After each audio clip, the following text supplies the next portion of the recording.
Aku tidak pernah naik taksi sebelumnya. Taksi itu menjijikan, dan mobil itu lebih buruk daripada 4 ban mobilku. Itu tidak berharga, dan semua orang di dalamnya duduk di atasnya. Ini sangat kotor, Maherenza berkata tanpa daya. Cynthia, kamu sekarang berada dalam masalah khusus. Kamu telah tinggal di desa pinggir kota yang kotor dan berantakan selama berhari-hari. Apakah kamu masih takut naik taksi? Cynthia kaget dan menangis. Ayah, aku datang ke Jakarta sesuai dengan permintaanmu kali ini, tetapi aku benar-benar telah menghadapi semua kesulitan yang belum pernah aku alami dalam hidupku. Maherenza juga sakit kepala, dan berkata, "Oke, ada yang ingin kamu katakan? Kamu sudah setua ini, jangan menangis sama sekali. Menangis tidak akan menyelesaikan masalah apapun." Setelah berbicara, dia menguap dan berkata dengan lemah, "Hei, aku terlalu mengantuk. Aku ini sudah sangat tua. Jika aku tidak tidur nyenyak, tubuhku akan terpengaruh terlalu banyak, jadi aku tidak akan berbicara dengau terlalu banyak. Jadi sekarang, kamu bisa naik taksi ke bandara, aku akan tidur dulu." Meskipun Cynthia sangat sedih di dalam hatinya, tidak baik melihat ayahnya berkata demikian.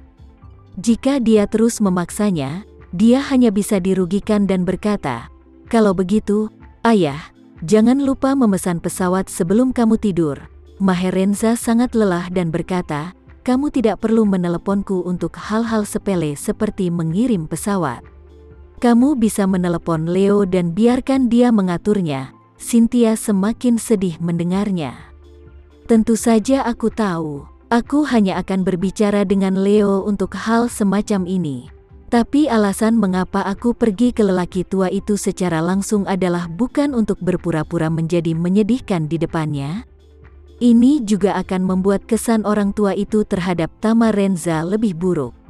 Selain itu, orang tua itu tahu bahwa aku telah menderita keluhan seperti itu di Jakarta, dan dia pasti akan memberiku kompensasi." Tanpa diduga, orang tua itu tidak begitu menghargaiku. Meski Cynthia tidak puas di dalam hatinya, dia tidak berani terus mengacau dengan lelaki tua itu saat ini.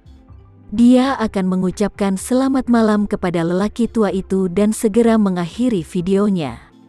Tanpa diduga, pada saat ini, telepon rumah di samping tempat tidur lelaki tua itu tiba-tiba berdering. Telepon rumah di ujung tempat tidur lelaki tua itu adalah saluran komunikasi daruratnya. Hanya ketika insiden besar terjadi dan lelaki tua itu sudah beristirahat, bawahan yang melaporkan masalah tersebut akan menemukan lelaki tua itu melalui jalur khusus ini. Pada saat ini, Maherenza juga menyadari bahwa sesuatu yang penting mungkin telah terjadi, jadi dia tidak peduli. Setelah menyelesaikan panggilan di video, dia mengangkat telepon rumah dan bertanya, "Apa yang terjadi?" Di telepon, "Leo, Tuan. Baru saja aku ada kabar, Surya, anak kedua dari keluarga Sucipto, pergi ke Jakarta malam ini. Dia menghilang di Jakarta." "Apa?" Maherenza, yang lelah sedetik sebelumnya tiduran, segera duduk dan bertanya dengan penuh semangat, "Surya Sucipto menghilang di Jakarta. Betulkah?" Leo berkata, "Itu benar. Keluarga Sucipto mengirim banyak orang ke Jakarta dalam semalam untuk mencari keberadaannya seperti pencarian karpet." Maherenza tiba-tiba menjadi sangat bersemangat. Dia tertawa dan berkata, "Ini bagus. Itu bagus. Zain pergi ke Australia sebagai kambing hitam. Surya Sucipto menghilang di Jakarta lagi." Keluarga Sucipto kehilangan 2 orang berturut-turut kali ini, yang setara dengan tangan dan kaki rubah tua Chen Sucipto. Setelah berbicara, dia tidak bisa menahan nafas. Surya Sucipto pasti dilakukan oleh Tamarenza. Di seluruh Jakarta, hanya dia yang memiliki kekuatan dan keberanian seperti ini. Leo berkata, "Tuan, saat ini tidak ada bukti yang jelas bahwa Tuan Muda Tamarenza pasti yang melakukannya." Maherenza tersenyum percaya diri, "Itu pasti dia. Itu pasti dia. Selain dia, tidak akan ada orang kedua." Setelah berbicara, Maherenza berkata lagi, Tamarenza bahkan berani memindahkan putra kedua dari keluarga Sucipto. Benar bahwa anak sapi yang baru lahir tidak takut pada harimau? Di telepon, Leo berkata dengan sungguh-sungguh, Tuan muda Tamarenza adalah putra dari putra kedua. Seseorang telah mengatakan bahwa anak itu adalah takdir dari naga yang sebenarnya, dan anak itu adalah anak dari anak laki-laki kedua. Jadi dia bukanlah anak sapi yang baru lahir. Dia adalah naga. Maherenza tertawa keras dan berkata, Ya. Dia adalah putra Cahya Renza. Dia sebaik ayahnya. Berbicara tentang ini, Maherenza berkata dengan bersemangat, dengan Tamarenza di sini, lepas landas keluarga Renza sudah dekat. Hampir di tikungan, Cynthia kaget mendengarnya. Dia tidak punya energi untuk merasa sedih atas kegembiraan ayahnya sekarang. Dia benar-benar terkejut dengan apa yang dilakukan Tamarenza sekarang. Dia sangat terkejut, dan dia ketakutan. Tamarenza, orang ini. Apakah orang ini gila? Bahkan berani menculik Surya Sucipto? Itu anak kedua dari keluarga Sucipto. Orang ini bahkan tidak menganggap Surya Sucipto dengan serius.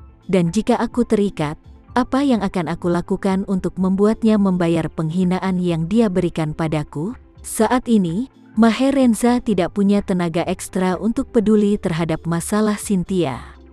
Sekarang dia sangat bersemangat, dan hanya ada satu pikiran di benaknya, keluarga Sucipto telah menderita pukulan berat satu demi satu, dan kesempatan bagi keluarga Renza untuk melampaui keluarga Sucipto sudah semakin dekat. Pada titik ini, dia segera berkata kepada Leo, kita harus mengikuti pergerakan seluruh keluarga Sucipto, dan pada saat yang sama secara diam-diam mengirim lebih banyak orang ke Jakarta, untuk berjaga-jaga, jika mereka menemukan Tamarenza, kita tidak boleh bersiap. Leo segera berkata, Oke Tuan, aku akan mengaturnya. Setelah itu, Leo berkata lagi, Tuan atau aku akan pergi ke sana sendiri? Maherenza berkata dengan tegas, kamu jangan pergi sekarang, identitasmu lebih sensitif.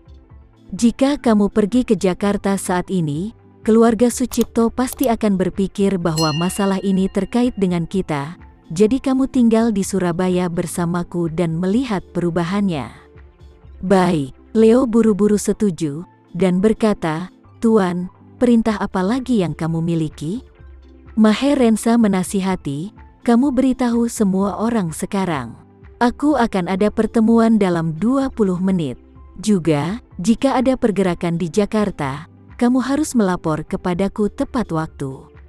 Baiklah, Tuhan. Maherenza menutup telepon, dan di sini Cynthia berkata sedih, Ayah, apa yang harus aku lakukan? Maherenza menemukan bahwa panggilan video dengan Cynthia belum ditutup, jadi dia berkata, bukankah mudah bagimu untuk melakukan ini?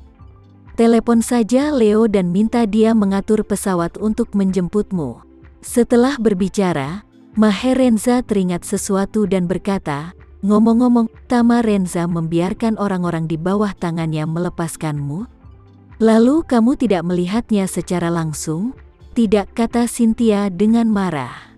Maherenza bersenandung, dan berkata, kalau begitu, kamu menelepon Tamarenza dan katakan kepadanya bahwa kamu akan pergi. Kamu segera telepon dia untuk meminta maaf atas pelanggaran sebelumnya. Jangan lupa untuk mengatakan satu hal lagi.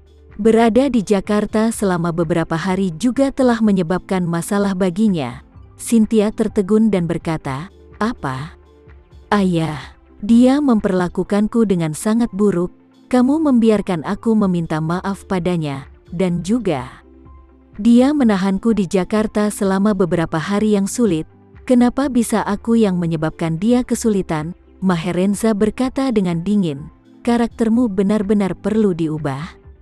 Kamu pergi ke Jakarta kali ini. Ada banyak masalah dengan banyak hal. Masuk akal untuk meminta maaf kepada Tamarenza.